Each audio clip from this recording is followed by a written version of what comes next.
Yes, I know I said I wasn't going to buy another gaming PC, especially not a handheld gaming PC, especially after my last one just died and dropped dead on me. But the SteamOS version of the Legion Go came out and I just had to give it a try. Now, when the SteamOS version of the Legion Go S, I believe it's called, was announced, I had absolutely no intention of buying it. I still don't. But my nephew did, and since he's the best nephew an uncle could ever ask for, he let me borrow this for a few days so I can do this review.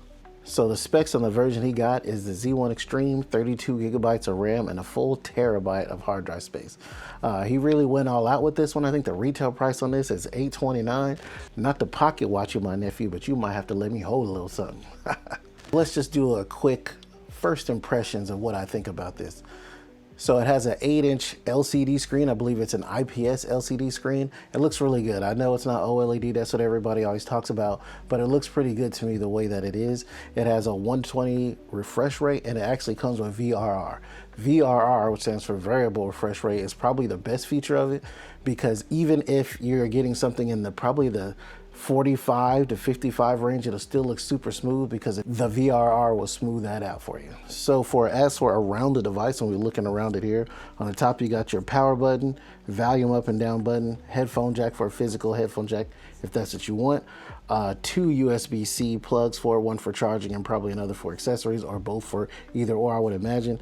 You got your exhaust on the top. What I do like about it is these shoulders and trigger buttons are very nice, and the best thing about it is these trigger buttons right here have these little switches on it, and that makes it so your triggers can be like hair triggers. They're a little more shallow. Flip them down and they trigger down all the way. It's pretty nice. The analog sticks light up and have a nice little LED around them. And one of the things I like best about this is this thumb pad. This thumb pad is excellent. Like, I was playing Street Fighter 6 on it a little bit and my Shoryukens and Hadoukens was coming out very smoothly. As for the speakers are actually pretty good.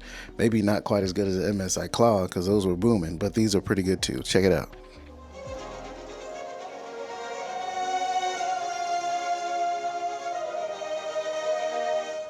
They're forward facing, so they're adequate. Towards the bottom of the device here, you basically just have your SD card slot for expanded memory.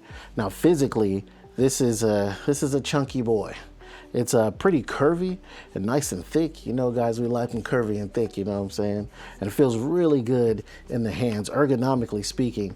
This is probably one of the better handhelds. You don't need, at least I don't think you need a grip or a case with it. You can pretty much bare hand this and go raw dog naked, if you will, on this case. As far as the software goes, if you are at all familiar with SteamOS, like you've had a Steam Deck or something like that before, the experience is exactly the same on the Legion Go S.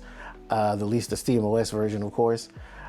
Everything is smooth, everything can be done pretty much in handheld mode, and that's the way you want it. Because let me tell you right now, you definitely don't want to ever have to use this thumb pad. Now I know you can go into desktop mode. I never even bothered trying the desktop mode because I just wanted to use it as a console itself. I know I'm on Steam Deck.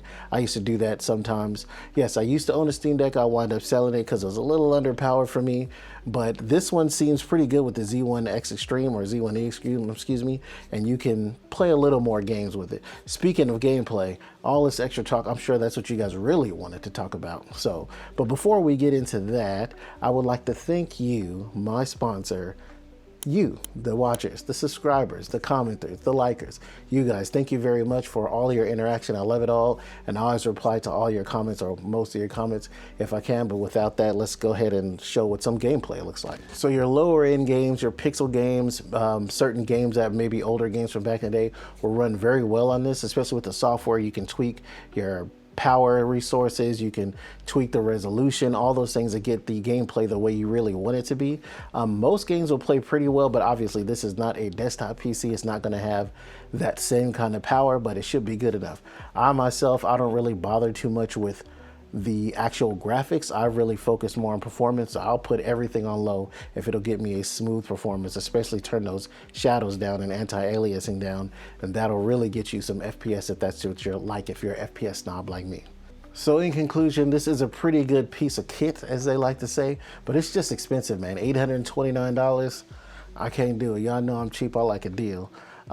For $829, I could build a very nice desktop. I know it's portable, but for me, and y'all probably see a video about this soon, football season starts soon, which means it's handheld season, handheld on the couch watching football. Something like this will definitely be great, but I'm not gonna pay $800 something for it. But if you were in the market to get a Steam Deck-like device and you didn't pull the trigger on the Steam Deck OLED and you just have some extra money to spend, you can go ahead and drop in one of these. It's a very excellent device. It plays well, it'll play what you want to play. It doesn't have a bunch of glitches. Hopefully it won't die on you like my old one did, and hopefully you will enjoy it if you decide to get it, or maybe you'll get lucky and be able to borrow one like I did and just check it out. Maybe go to your local Best Buy or something. With that being said, you know my videos are as quick, short, and sweet, and that is the end. L Double the Gamer, y'all. We out.